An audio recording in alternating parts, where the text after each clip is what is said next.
Assalamualaikum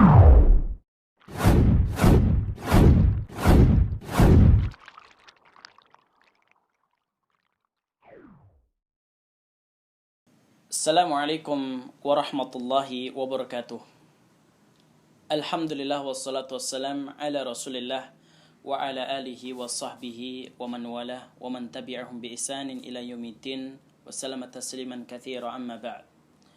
Pemirsa sahabat Khasyah TV yang dirahmati Allah Subhanahu wa taala, alhamdulillah segala puji bagi Allah Jalla wa'ala yang telah memberikan kepada kita nikmat iman, nikmat Islam, dan segala nikmat yang tidak terhitungkan, sehingga kita pada pertemuan kita yang ketiga ini di bulan Ramadan, semoga saja kitab yang kita habiskan ini bisa habis sampai akhir Ramadan, dan semoga dimudahkan oleh Allah Subhanahu wa ta'ala untuk menyelesaikan kitab ini. Pemirsa sahabat Khasyah TV yang dirahmati Allah Subhanahu wa ta'ala, melanjutkan pembahasan yang sebelumnya, kita tadi sebelumnya kemarin kita sudah membahas beberapa penjelasan mengenai biografi Syekh Muhammad Jamaluddin Al-Qasami, yang mana beliau ini adalah seorang penulis dari kitab adab Ad-Daris wal Mudaris, ya. Ditulis oleh Syekh Muhammad Jamaluddin Al-Qasimi Ad-Dimashqi, di mana beliau ini meringkas dari kitab Muqaddimah Syarah Al-Muhadzab karya Al-Imam An-Nawawi. Diringkas saja seperti ini, ya. Dan sebelumnya kita membahas biografinya beliau itu tentang dari mana asalnya beliau dilahirkan dari mana, bagaimana sosok beliau dikenal masyarakat dan lain sebagainya, ya.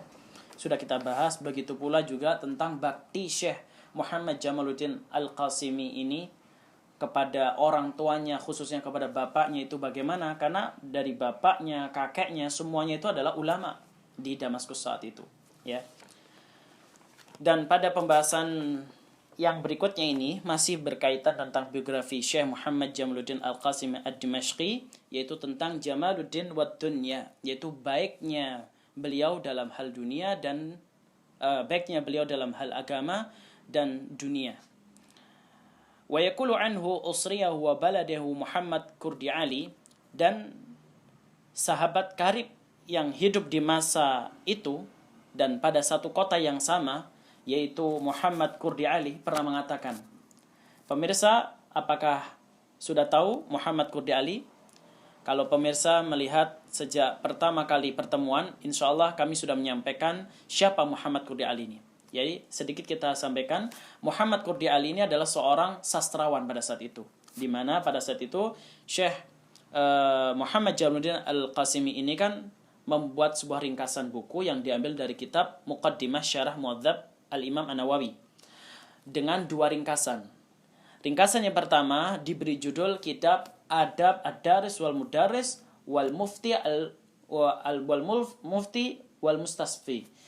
Nah, kemudian diminta oleh salah satu pendiri majalah Muqtabas Ad-Dimashqiyah, yaitu pendirinya adalah Muhammad Kurdi Ali ini. Beliau seorang sastrawan. Nah, ini beliau adalah pendiri majalah Muqtabas Ad-Dimashqiyah, meminta kepada Syekh Muhammad Jamaluddin Ad-Dimashqi ini untuk meringkas kembali buku itu agar bisa dimuat di dalam majalah Muqtabas tersebut. Akhirnya oleh Syekh Muhammad Jamaluddin Al-Qasimi ini dibuatlah ringkasan dengan menghapus pembahasan Al-Mufti wal Mustafti. Jadi judulnya adalah Kitab Adab Ad-Daris wal Mudaris, sebagaimana buku yang ada pada kita dan sebagaimana penjelasan yang sekarang kita jelaskan ini. Nah, jadi tidak memberikan di dalam buku itu pembahasan kitab adab seorang mufti, seorang pemberi fatwa, dan seorang mustafti, yaitu seorang yang meminta fatwa, ya. Akhirnya, dan Muhammad Kurdi Ali ini adalah seorang sahabat karibnya, yang mana beliau ini banyak tahu tentang Syekh Muhammad Jamaluddin Al-Qasimi, di mana beliau berkata tentang Syekh Muhammad Jamaluddin Al-Qasimi, beliau mengatakan, ruziqas siddiqu al-alamatu sifat idza jumi'a ba'duha li ghairi udda qari'a dahrihi. Kata beliau sahabat karib ini dikaruniai ya berbagai macam sifat, ya, dalam arti sifat-sifat yang baik di sini, yang mana seandainya diberikan sebagian sifat tersebut kepada selainnya, maka tentu orang yang mendapatkan sifat tersebut dianggap istimewa di zamannya. Wa wahida usrihi, dan dianggap unggul di masanya, karena sifat yang ada pada diri Syekh Muhammad Jamaluddin Al-Qasimi itu adalah baik sekali. Faqad kana talqal lisan, sungguh yang ada pada diri Syekh Muhammad Jamaluddin Al-Qasimi adalah lisannya fasih, lancar, tegas, ya, dan jelas, ya. Talqal mahya, yang mana wajahnya berseri-seri. Wafiral madah, yaitu materi ilmunya yang diberikan luas. Wafiral aql, akalnya luas, wawasannya luas, pemahamannya luas. Sari al-khatir, dan responnya cepat, tanggapannya cepat, ya, tidak tell me, telat mikir, tapi benar-benar cepat mengerti, ya, segap gesit, ya. Sari al-kitabah, dan beliau banyak sekali menulis karya-karya ilmiah. Jamil al-ahdi, dan beliau kuat dalam hal janji, dalam arti setiap ada perjanjian beliau tetap memegang erat, tidak menghilangkan janjian tersebut dan tidak melalaikan. Jamil al-wad, dan beliau itu juga termasuk ulama yang setia terhadap teman-temannya, tidak mengkhianati, ya, selalu setia dengan kawan-kawannya. Itu adalah Syekh Muhammad Jamaluddin Al-Qasimi. Pemirsa sahabat Khasyah TV yang dirahmati Allah SWT, beliau melanjutkan menuturkan, yaitu Muhammad Qurdi Ali menjelaskan lagi tentang siapa Syekh Muhammad Jamaluddin ini. Wa kana bila jidal, dan tidak perlu diragukan lagi, dalam arti tidak perlu diperdebatkan dalam hal ini. Jamaluddin wa dunya, beliau adalah sosok ulama yang baik dalam hal agama dan dunianya. Majtama'a bi ahadun illa wa tamanna law tala bi hadithihi istimta'ihi. Tidak ada seorang pun yang bergaul dengan Syekh Muhammad Jamaluddin Al-Qasimi tadi, kecuali seorang tersebut berharap pertemuan yang cukup panjang atau yang panjang dengan untuk apa? Untuk berbicara kepadanya, mengambil manfaat istifadah kepada beliau, ya, dengan mengambil faedah yang lebih darinya. Wa tashabbu', dan meneladani keutamaan yang ada pada beliau. Wal ightiraf min bahri ilmihi, dan menimba dari samudra atau lautan ilmu yang ada pada beliau.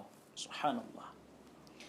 Wa qala aidan, dan beliau juga menuturkan kembali mengenai tentang sahabat karibnya itu Syekh Muhammad Jamaluddin Al-Qasimi Ad-Dimashqi. Beliau yaitu Muhammad Qurdi Ali mengatakan, tadarra'al faqid bi'ammah dhara'i'in naf'i li hadhil ummah. Beliau mengatakan bahwa beliau ini orangnya sederhana. Subhanallah. Jadi Syekh Muhammad Jamaluddin ini orangnya sederhana. Dia menggunakan segala sarana yang ada pada dirinya untuk memberi faedah-faedah khususnya kepada umat. Ya. Fakana imaman fi ta'lifihil wafirah. Beliau adalah sosok ulama, seorang imam di bidang karya tulis ilmiah yang berjumlah banyak sekali. Ya. Imaman fi durus sihil kathirah. Beliau juga seorang imam di dalam kajian-kajian yang padat sekali jadwalnya, ya. Imaman fi mihrabihi wa minbarihi wa musallahu, dan beliau juga seorang imam di bidang beliau juga seorang imam di dalam mihrabnya, mimbarnya, dan masjid, ya. Ra'san fi madail azimah, beliau seorang pelopor, ya, seorang pelopor di dalam keteguhan dan tekad yang kuat dalam hal melakukan kebaikan. Ra'san fil affah, dan beliau adalah seorang pelopor dalam kebersihan jiwanya, kesucian hatinya. Wa hadhihi sifah hiya sirrul a'zam alladhi dara alaihi mahuru nabuhihi. Beliau mengatakan sifat inilah yang menjadi rahasia yang agung, yang mana mendongkrak poros keunggulan yang ada pada beliau. Subhanallah. Li'annahu law sana'a tam'an fi hitamid dunya lama kharaja an sufufi ahli muhitih walakin aliman wasatan yashtaghilu bittafihat wa ya'ishu fi taqiyah wa yamutu kadzalik. Beliau adalah seseorang yang memiliki kelemah lembutan, ya, keteguhan yang tekad dan kuat.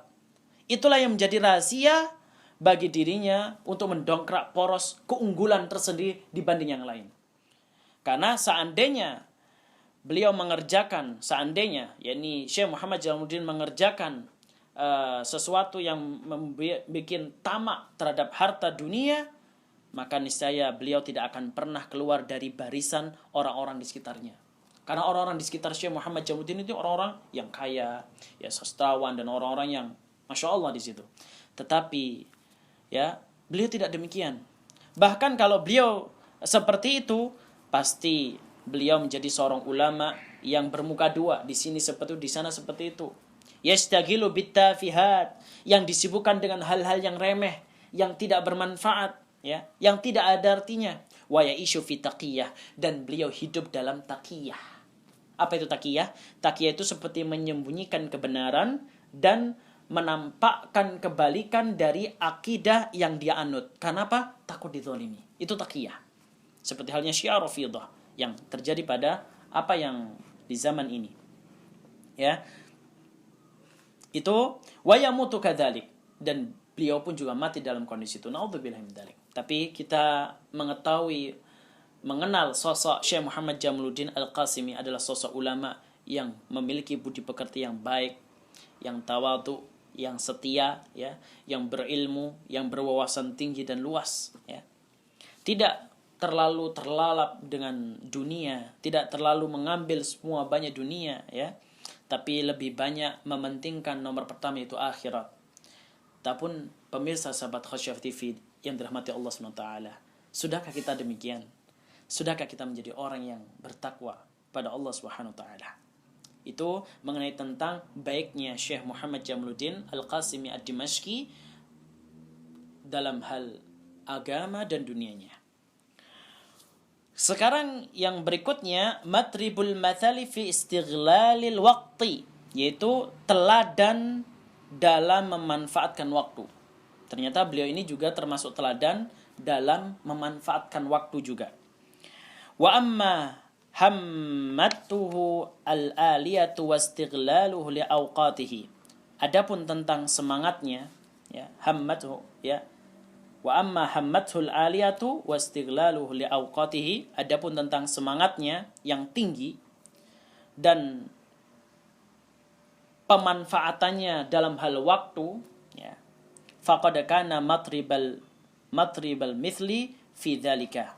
Sungguh beliau ini merupakan sosok ulama teladan dalam hal ini. Yaitu dalam hal apa? Tentang semangat jiwa yang tinggi dalam melakukan kebaikan dan menyibukkan diri dalam hal yang baik dalam waktu-waktunya yang luang, ya. Karena dia sangat-sangat mementingkan waktu, sangat-sangat memanfaatkan waktu, ya. Yaqulu an nafsihi, bahkan beliau pernah mengatakan tentang dirinya sendiri, wa qad ittafaqa li bihamdihi ta'ala qira'atan sahih Muslim bitamamihi, dan secara lengkap, ya, yakni alhamdulillah beliau telah membaca secara lengkap Sahih Muslim dengan sempurna, mencakup riwayat dan dirayah, ya. Kalau riwayat itu, kalau kita katakan riwayat itu seseorang yang riwayat itu dalam bahasa kan menukil, ya, menukil atau mengambil, ya. Jadi secara istilah itu seseorang yang mendengar sebuah riwayat dari orang lain dan menyimpannya, kemudian apa? Mengutipnya untuk orang lain. Itu riwayat. Nah, adapun dirayah, ya, ilmu hadis yang fokus membahas tentang pemahaman terhadap suatu hadis. Nah, atau bisa dikatakan sebuah ilmu yang di dalamnya membahas tentang sanad, membahas tentang matan, ya, matan hadis maksudnya, dan proses pengambilan dan pemindahan hadis serta adab-adab dalam menukil hadis tersebut. Itu dirayah. Nah, beliau ini adalah seorang ulama yang telah membaca Sahih Muslim. Kita tahu Sahih Muslim itu tebelnya seperti apa. yang sudah membaca beserta riwayat dan diroyahnya selama 40 hari. Subhanallah. Kita sudah berapa hari ya menghabiskan kitab Sahih Muslim, ya, boro-boro riwayat dan diroyah kita baca, ya. Terkadang hadis satu saja kita masih capek gitu kan, apalagi yang panjang, ya, apalagi menghafal, ya. Ini menunjukkan bahwa lemahnya kita dalam semangat menuntut ilmu. Wa qiraah al-Muwatta, beliau juga membaca kitab Muwatta selama 19, yaitu selama 19 hari. Beliau juga membaca Sunan Ibnu Majah selama 21 hari. Subhanallah. Beliau juga membaca Taqribut Tahdzib. Nah, yang mana Taqribut Tahdzib itu tujuan beliau adalah mengkoreksi kesalahan tulis yang ada pada buku tersebut, ya, dan memberikan catatan kaki yang kurang dari 10 hari. Beliau membaca dan memberikan keterangan, catatan kaki, dan mengkoreksi beberapa kesalahan yang ada pada buku tersebut. Itu selama berapa? Kurang lebih, ya, kurang dari 10 hari lah. Fada'an kal ghazal. Beliau maka di sini buanglah kemalasan yang ada pada kita semua. Buanglah kemalasan. Karena kemalasan ini bukan solusi yang terbaik. Kemalasan ini membuat kita hancur. Kemalasan ini membuat hidup kita sia-sia. Kenapa? Karena waktu itu sangat mahal. Makanya kalau kita ingin menjadi seorang muslim yang baik, hendaknya kita menggunakan waktu kita ini hal yang bermanfaat. Sebagaimana Rasulullah SAW bersabda, min husni islamil mar'i tarkuhu ma la yani. Di antara baik Islamnya seorang adalah dia meninggalkan hal-hal yang tidak bermanfaat, ya. Apalagi di masa muda, ya. Masa muda, masa yang panjang, yang lama, waktu luang juga banyak dibanding masa-masa senja. Gunakan waktu kita untuk banyak belajar, untuk ilmu, beribadah, ya. Maka beliau, ya, dikatakan fada'an kal kasal. Jangan buang sifat-sifat malas yang ada pada diri kita. Wahris ala aziz waqtak bidarsil ilmi wa ihsanil amal. Semangatlah dalam memanajkan waktumu untuk belajar ilmu, untuk menuntut ilmu, dan untuk apa? Memperbaiki amalan kita. Terkadang kita merasa beramal soleh, merasa udah diterima, padahal belum tentu amalan kita diterima oleh Allah SWT. Apalagi kalau kita nggak ikhlas, udah jelas tidak akan diterima. Karena di antara syarat diterimanya amalan soleh adalah ada dua. Yang pertama adalah ikhlas, dan yang kedua adalah apa? Ittiba, mengikuti sunnah Nabi SAW. Jadi kalau kita belajar, coba tanamkan pertama ini ikhlas dulu. Jangan terburu-buru semangat belajar. Yang paling penting poros itu ikhlas. Apa itu ikhlas? Sebuah amalan hati yang tidak lain adalah untuk mendekatkan diri kita pada Allah dan tidak mengharapkan siapapun kecuali hanya pada Allah. Jadi kita tetapkan keikhlasan ini pada kita, sehingga akan mudah kita menjalankan syarat Allah ini dengan penuh ridha. Nah, kalau kita nggak ikhlas, pasti merasa berat, ya. Luruskan kembali niat kita dalam melaksanakan ibadah, khususnya dalam menuntut ilmu, ya, melakukan hal yang bermanfaat dan seterusnya. Wa kataba marratan fi mudzakaratihi, dan suatu kali dia menulis buku catatannya. Beliau mengatakan al-qaslu minan naqais allati tuwallidul khasais wasyurura. Beliau mengatakan kemalasan atau sifat malas itu termasuk aib yang mana melahirkan kerendahan-kerendahan dan keburukan-keburukan. Itu sifat malas. Beliau banyak mesti menukil di dalam buku-buku beliau. Malas itu adalah aib. Wa yadullu ala dha'fin fi idraki sahibiha wa hittatin fi nafsihi. Dan menunjukkan atas lemahnya, hal itu menunjukkan atas lemahnya pengetahuan pemiliknya dan kerendahan atau kehinaan yang ada pada dirinya. Ya, makanya dikonter tuh. Coba dilihat. Apakah yang kita lakukan selama ini masih banyak malas atau banyak giat? Karena banyak sekali kita ini awal-awal hijrah, semangat di awal. Tiba-tiba setelah itu langsung apa? Berubah, goncang hatinya. Karena apa? Digoncang dengan kenikmatan dunia. Sehingga dengan itu mereka terlelap, ya, dari belajar. Mereka tenggelam dalam nuansa dunia yang penuh kenikmatan, yang itu hanya tidak abadi selamanya. Maka hindari hal itu. Karena kita sebagai seorang muslim ini adalah hanya sementara. Makanya Rasulullah SAW pernah bersabda, kun fid dunya ka'annaka gharib aw abirus sabil. Jadilah kamu di dunia itu seperti orang yang asing atau orang yang sekedar lewat saja, atau untuk orang safar. Orang safar kalau mau lewat itu dia hanya melewat saja. Ya, jadi orang lewat saja. Nggak perlu kita terlalu mendalami di situ. Nggak perlu untuk mencari banget di situ.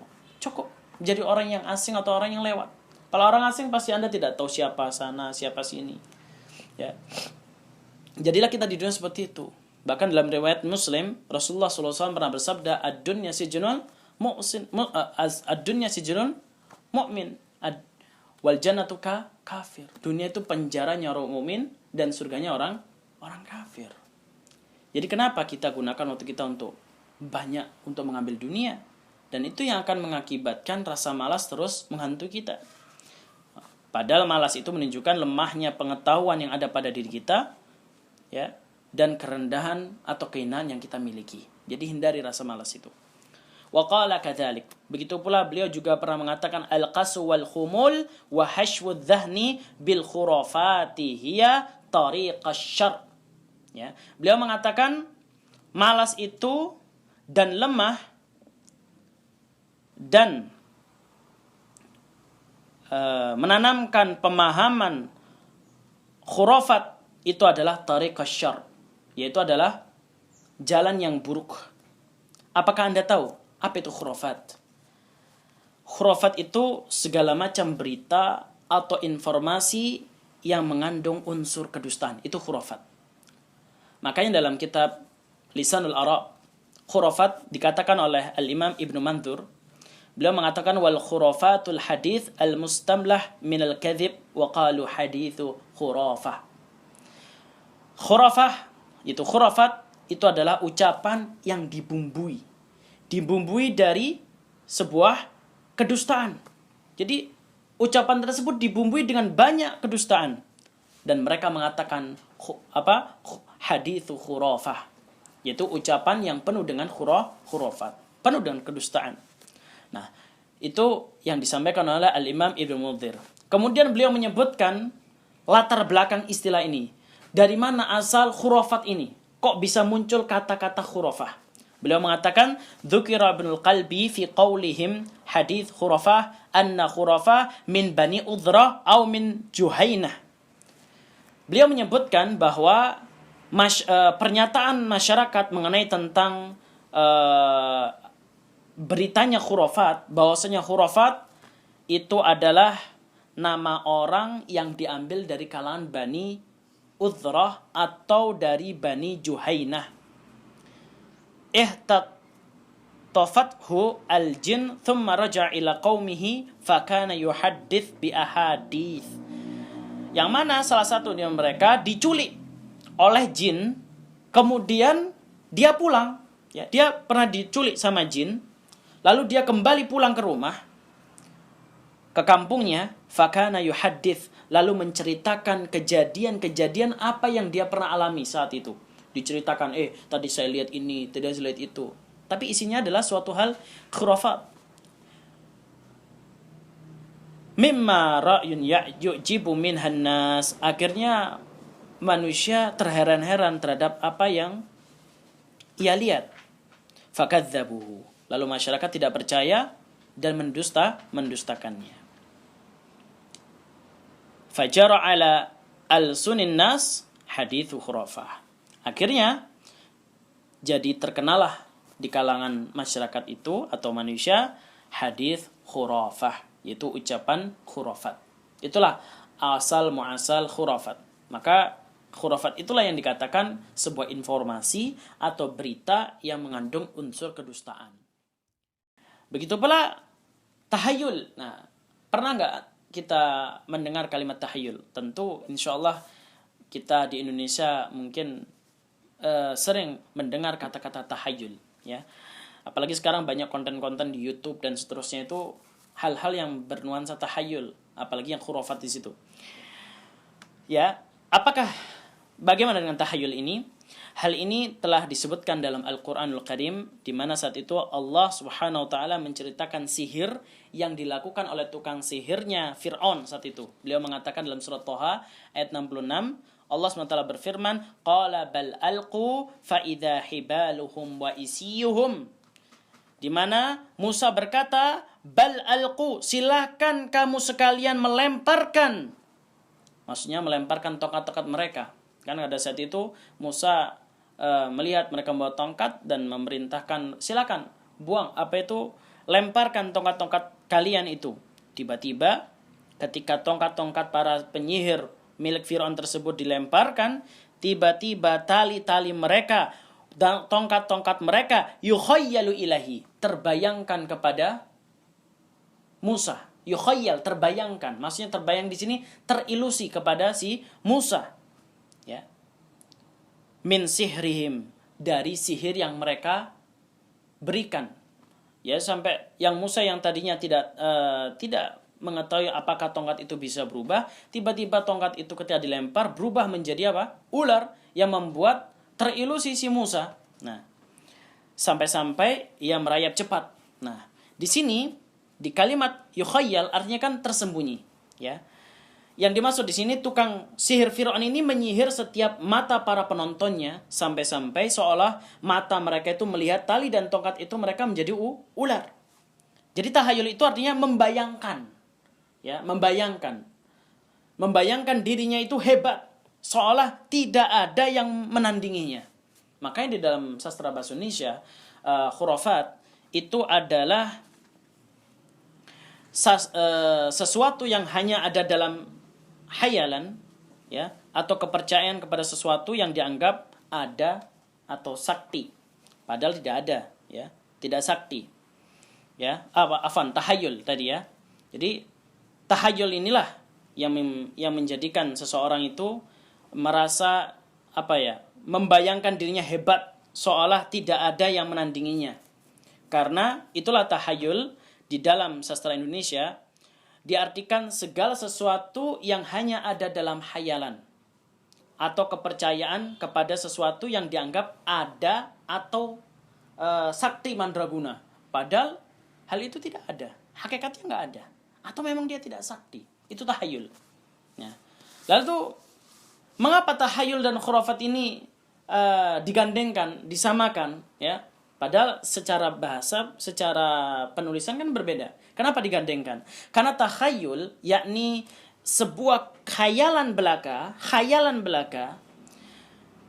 seperti orang tadi membayangkan dirinya hebat yang tidak ada yang bisa menandinginya. Itu kan sebuah khayalan saja, padahal ada yang lebih bisa menandingi dia, yaitu Allah.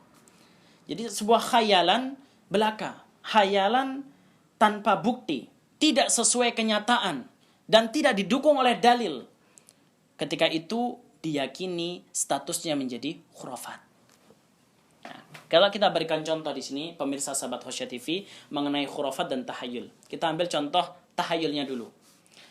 Tahayulnya itu kita melihat, ada seorang meyakini, percaya kepada jin, dan dia memohon pertolongannya. Seperti kita contoh jin yang populer di Indonesia apa?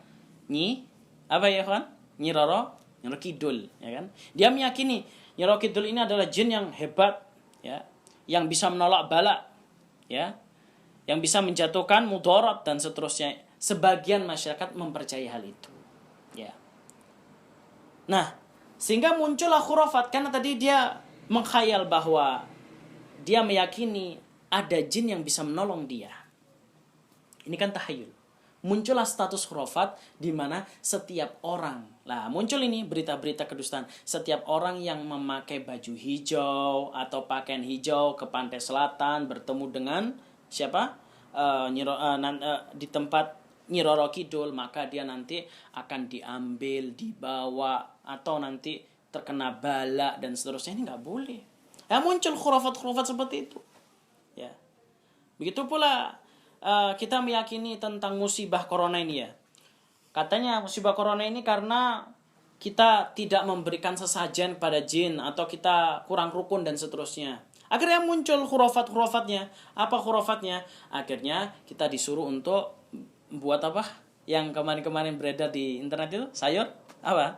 Buat sayur lodeh 7 macam. Yang ini 1 asin, manis. Itu buat untuk apa? Untuk tolak bala. Ini salah. Ya, bukan ini salah. Salah. Ini khurafat. Begitu pula seperti khurafat yang lainnya. Menanam pohon pisang di depan rumah ketika rumah itu sudah dibangun. Nanti mudarat nanti. Ini enggak boleh, ya. Atau juga ketika musim penyakit datang, sudah banyak yang sakit panas, pilek, flu dan seterusnya. Akhirnya apa? Ditaruh bawang merah, lempayang dan seterusnya. Ini khurafat, ya kawan. Ini khurafat. Hilangkan, haram. Tidak boleh. Ya, kuatkan akidah kita. Yang bisa memberikan mudarat masalah itu hanyalah Allah, Ar-Rahman, Ar-Rahim. Yang bisa memberikan mudarat dan masalah Allah. Tidak ada satupun makhluk yang bisa memberikan mudarat dan maslahat kecuali hanya Allah semata. Jelas ya tentang tahlil dan khurafat. Ini kok bisa lebar ini ya sampai sini. Baik. Selanjutnya tadi beliau menjelaskan Syekh dikatakan tentang beliau bahwa Syekh Muhammad Jamaluddin Al-Qasimi ini ketika membuat sebuah karya tulis sering meletakkan sebuah tulisan mengenai tentang malas, yaitu di mana malas, lemah, ya, menanamkan pemahaman khurafat itu adalah jalan yang buruk dan itu tidak boleh. Beliau menyatakan thariqasy syarr itu adalah termasuk jalan yang buruk, jalan yang jelek.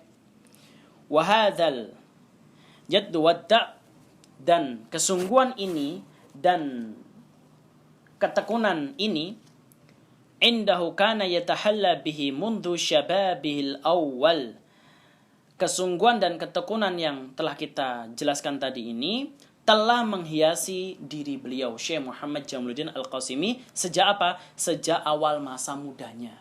Lihat, awal masa mudanya beliau digunakan hal-hal yang bermanfaat, digunakan dalam hal ilmu dan adab yang mulia, ya. Hina makana taliban yas'a ila syuyukh, saat ia menjadi seorang talib, dia menghadiri majlis-majlis para masyayikh, para ulama. La yanqati'u an halaqatihim al-muntazimati bihalin minal ahwal. Dia tidak pernah absen, ya, tidak pernah terputus dari halaqah-halaqah mereka. Maksudnya tidak pernah absen. Yang bersifat rutin kajiannya apapun kondisinya, meskipun hujan, meskipun apapun kondisinya. Kalau kajiannya itu rutin, beliau tidak pernah absen. Lihat, Syekh Muhammad Jamaluddin Al-Qasimi sudah tumbuh dalam jiwanya ketika awal masa muda, lebih banyak mereka masuk di halaqahnya para masyayikh, yang mana mereka tidak pernah absen di kajian-kajian rutin, kajian-kajian yang itu membedah kitab. Nah, kalau kita beda. Kalau kajian rutin, apa? Ngapain ini kalau kajian rutin ya, ikhwan? Kalau kajian rutin, kita lebih banyak bolos. Kalau enggak alasan, hujan rintik-rintik, afwan, hujan. Padahal rintik-rintik, ya kan? Kalau enggak masih flu dikit, afwan, sakit flu. Padahal hanya flu biasa, ya kan? Apalagi kita semangat kalau tabligh akbar, ya. Nanti setelah selesai kajian, setelah selesai tabligh akbar, udah hilang ilmunya tadi yang dibahas apa. Atau dia mencatat, saya mencatat kok. Iya, catatannya pakai kertas. Setelah itu kertasnya hilang. Ini kesalahan kita dalam menuntut ilmu. Para ulama tidak demikian. Maka pentingkanlah kita untuk belajar kitab secara rutin. Tapi bukan berarti tabligh akbar tidak boleh. Boleh untuk merefresh jiwa, ya. Untuk piknik di dalam majlis-majlis ilmu supaya tidak bosan satu kitab terus, ya. Kita bisa mendengarkan beberapa tema yang itu untuk membangkitkan semangat kita untuk belajar, ya. Taib. Hadara darsa syekhihi Sulaim al-Atar fi yaumi syadid al-barad kathir thalj. Syekh Muhammad Jamaluddin Al-Qasimi itu hadir di kajian gurunya yaitu Sulaim al-Atar. Kemarin sudah kami sampaikan di bagian awal-awal, beliau itu punya guru, ya. Ya, di mana gurunya beliau itu ada Syekh siapa? Salah satunya di antaranya ada Syekh Bakri al-Atar, Syekh Sulaim al-Atar, ya, Syekh Ahmad Al-Khulwani dan selain daripada mereka di ulama di zamannya itu, ya. Nah, pada kejadian di mana Syekh Muhammad Jamaluddin Al-Qasimi ini belajar kepada Syekh siapa tadi? Beliau belajar kepada Syekh Sulaim Al-Atar pada hari di mana hari itu sangat dingin, ya. Lalu bersalju tebal kondisinya. Lalu lam yamna'hu dha'fa binyatihi wala tajashshama al-muta'ibu. Falamma wa fil halaqah lam yujad indahu min at-tullabi ahadan. Allahu akbar. Ya.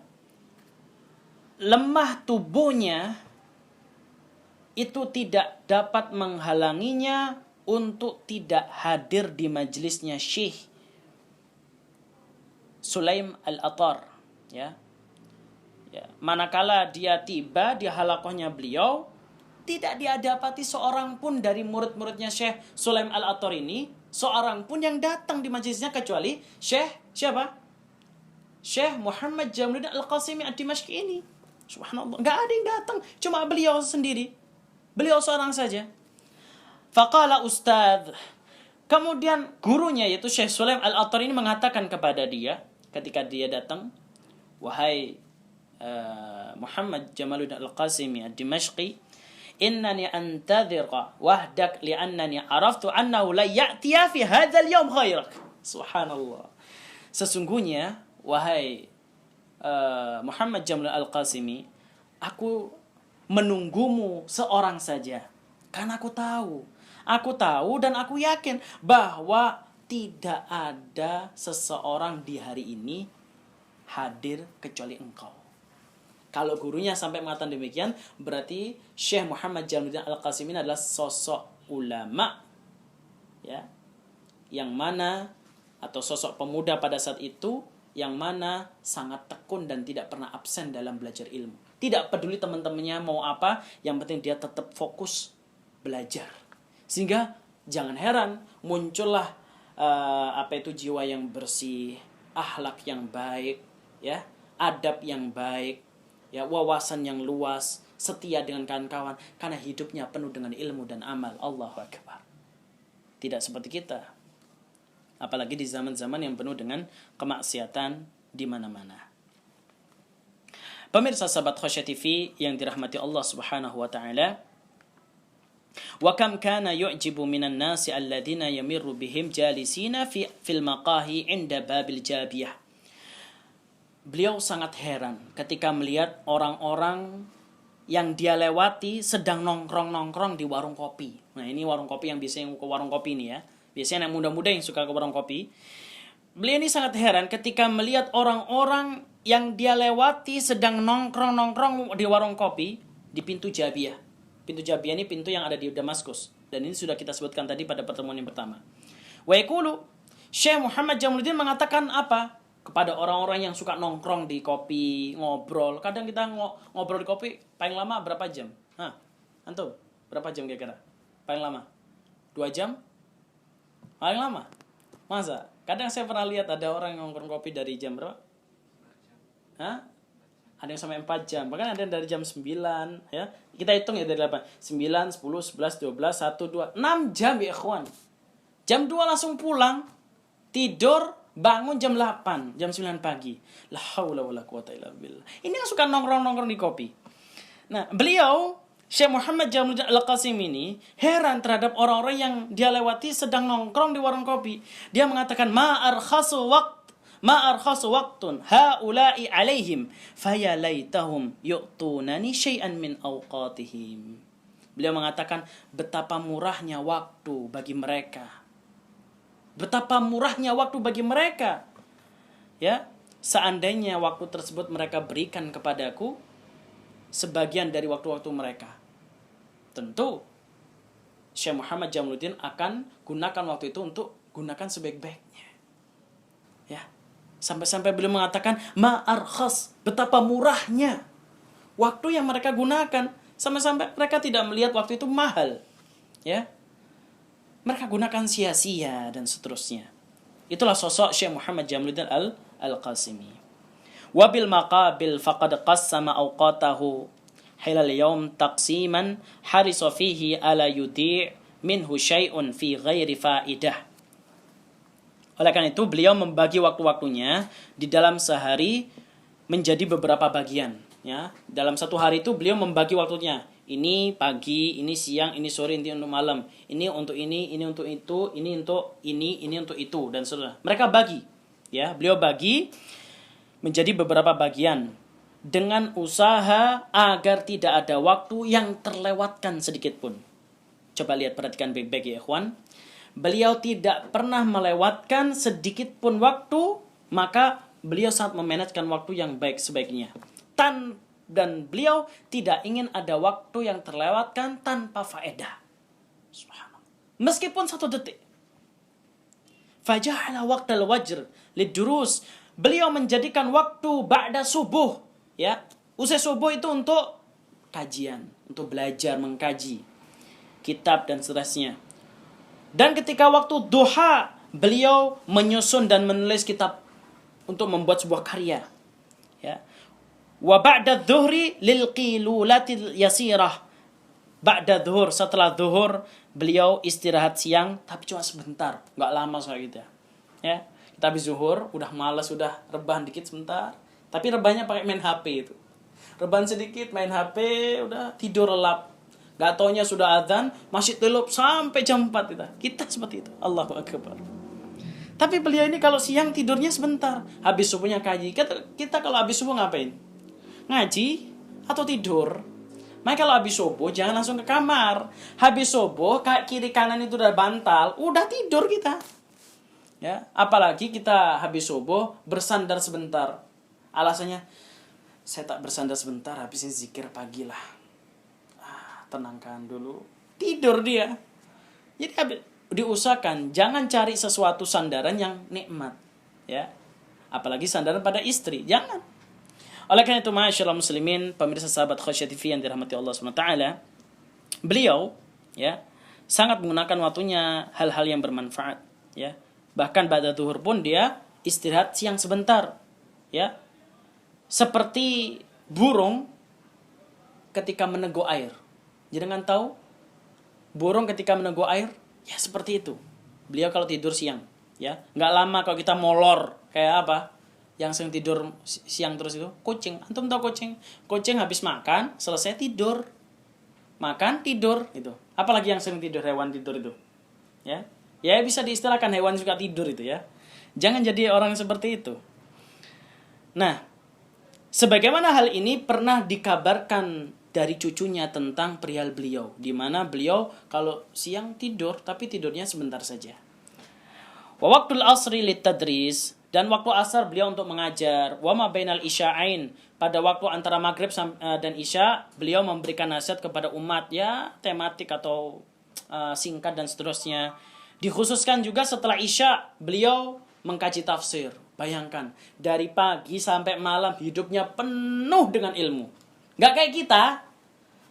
Habis isya kita ngapain? HP. Apalagi kalau di rumah ada wifi. Ya. Baik. Sibuk ngedit. Ini yang satunya sibuk motret, sibuk ngedit. Lupa bahwa dia perlu baca kitab. Anak hijrah itu butuh belajar. Bukan butuh hanya ngedit. Ya. Belajar. Ya. Maka ini yang kru-kru Khasyah TV yang ada di depan saya ini hendaknya diutamakan belajar. Jangan sibuk ngedit ditanya baca surat Al-Fatihah masih salah. Ini kebangetan, nggak boleh seperti itu. Ya, gitu. Pemirsa sahabat Khasyah TV yang dirahmati Allah Subhanahu wa taala, yang terakhir beliau menjelaskan wa kana yaqulu an nafsihi la ara wallahi sihha wan nishat illa fima ana alaihi. Beliau pernah mengatakan tentang dirinya sendiri, wallahi demi Allah, aku tidak pernah melihat kesehatan dan semangat kecuali untuk kegiatan yang aku lakukan. Dalam arti Allah berikan karunia sehat, Allah berikan karunia semangat, dia gunakan nikmat sehat dan semangat ini untuk gunakan untuk yang bermanfaat. Dan beliau, wa idza taraktul qalam awil kitaba fa'arani kasamak idza fariq hadza fariqal ma. Beliau mengatakan, jika aku meninggalkan sebuah pena, dalam arti aku tidak menulis, ya, maka aku melihat tentang untuk diriku seperti ikan ketika berpisah dengan air. Antum tahu ikan? Ikan itu kan punya insan, ya. Dia hidup dengan insan tersebut di dalam apa? Di dalam air. Ketika ikan itu berpisah dengan air, apakah dia bisa hidup? Tidak bisa hidup. Nah, itulah seperti halnya di mana Syekh Muhammad Jamaluddin tidak lepas dari menulis. Dia banyak menulis sampai-sampai buku yang telah Anda bawa ini Anda baca. Kan ada PDF-nya itu di grup Khasyah TV. Nanti bisa dilihat, ya. Taib. Hada, demikianlah wa arani muttaran ila kabhin jibah al-qalam ba'da an awshak ala al-istirsal fi sardil washi min sirati hadzal imam al-utrah wa ahtama bima yali. Jadi beliau mengatakan, aku berpendapat bahwa diriku ini harus mendorong, ini orang yang menceritakan tentang kisahnya siapa? Kisahnya Syekh Muhammad Jamaluddin Al-Qasimi dalam buku ini. Aku berpendapat bahwa diriku itu harus mendorong untuk menahan keinginan terus ingin menulis secara panjang lebar tentang kecermalangannya beliau, perjalanan hidup Syekh Muhammad Jamaluddin ini, ya, yang mana beliau adalah seorang imam yang mulia, ya, seorang ulama yang mulia. Dan aku tutup dengan titik-titik, ya. Insyaallah penjelasan berikutnya akan kita lanjutkan pada pertemuan yang keempat. Nanti kita akan sampaikan beberapa penjelasan lagi pada pertemuan berikutnya. Wallahu a'lam bishawab. Itu saja yang bisa kami sampaikan. Jika ada yang salah yang saya ucapkan, itu datanya dari syaitan dan dari saya pribadi. Saya mohon maaf kepada Allah, saya minta ampun pada Allah, dan saya mohon maaf kepada pemirsa sahabat Khasyah TV sebesar-besarnya. Jika itu benar, maka itu datanya dari Allah dan Rasulnya, dan Allah dan Rasulnya yang terbebaskan dari semua kesalahan. Kami akhiri dengan doa kafatul majlis. Subhanakallahumma wa bihamdika asyhadu an la ilaha illa anta astaghfiruka wa atubu ilaik. Selamat menunaikan ibadah puasa di bulan Ramadan 1441 Hijriah. Semoga kita menyelesaikan puasa ini sampai akhir Ramadan. Amin ya rabbal alamin. Assalamualaikum warahmatullahi wabarakatuh.